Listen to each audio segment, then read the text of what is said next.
Bonjour à toutes et à tous. Je souhaitais dans cette vidéo vous présenter comment charger des données dans Vaia for Learner. Donc, je me suis connecté sur SAS Vaia for Learner et je vais commencer par aller dans développer le code SAS. Donc, j'arrive dans SAS Studio et ici, il y a différents éléments sur le côté à gauche. Donc, l'explorateur avec les fichiers. Et ici, j'ai mon dossier, donc accueil. Ça, c'est mon dossier à moi, à l'intérieur duquel je peux créer un nouveau dossier. Nouveau dossier, je vais l'appeler data et je vais charger à l'intérieur ma base. Donc, par exemple, euh, clic droit sur data, télécharger les fichiers donc, vers le serveur. Je vais aller chercher sur mon disque en local, donc sur mon C, cette table Evolfec. Ouvrir, télécharger. Donc maintenant, je me retrouve avec un dossier où j'ai cette table Evolfec qui est dans un dossier donc data.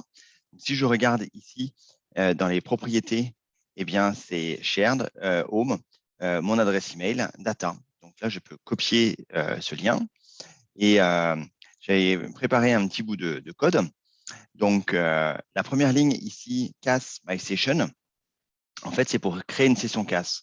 Donc ici, vous avez les snippets et les extraits de code. Et dans les extraits de code, snippet, c'est extrait de code en anglais, vous avez notamment nouvelle session CAS. Donc là, c'est CAS My Session avec ces différentes options. Donc ça, c'est la première ligne. La deuxième ligne, libname local lib. Eh bien là, si je fais ce coller suite à mon copier de tout à l'heure, j'obtiens le répertoire qui est donc un raccourci vers mes données à moi, dans mon dossier, dans mon home. J'ai le droit jusqu'à 5 gigas au total dans mon home. Voilà. Je vais créer une bibliothèque CAS. Donc, je l'ai appelée GRD et CAS avec la CAS user.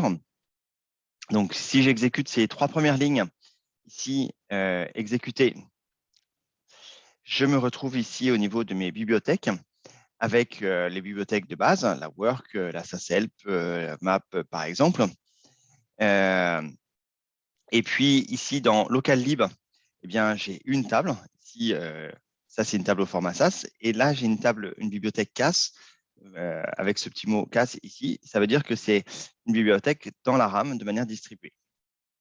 Et après, proc CAS utile donc, va me permettre de charger la table qui s'appelle Evolfec qui se trouve dans Local Lib, la charger dans ma CAS user, donc GRD, et je vais lui spécifier ici promote.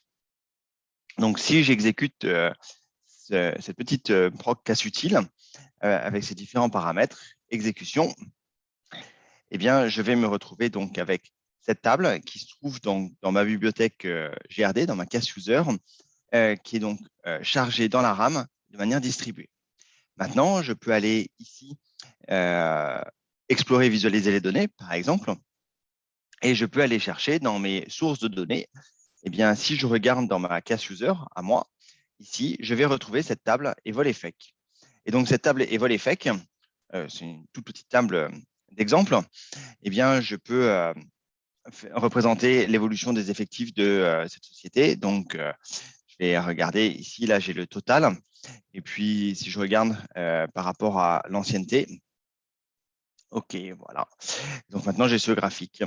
On s'aperçoit ici qu'il y a eu sur les moins d'un an en vert des grosses embauches sur l'année 2000 jusqu'à 2001. Et après, c'est passé, ils ont réussi à bien les fidéliser. Dans 1 à 3 ans, on a cette bosse ici qu'on retrouve entre 2001 et 2003.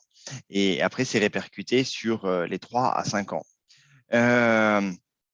Voilà, pour le voir un petit peu mieux, si je supprime le total, je vais avoir ce graphique. Donc, avec les différentes tranches, ça se voit bien. Mais l'idée ici, c'était juste de montrer comment charger ses propres données.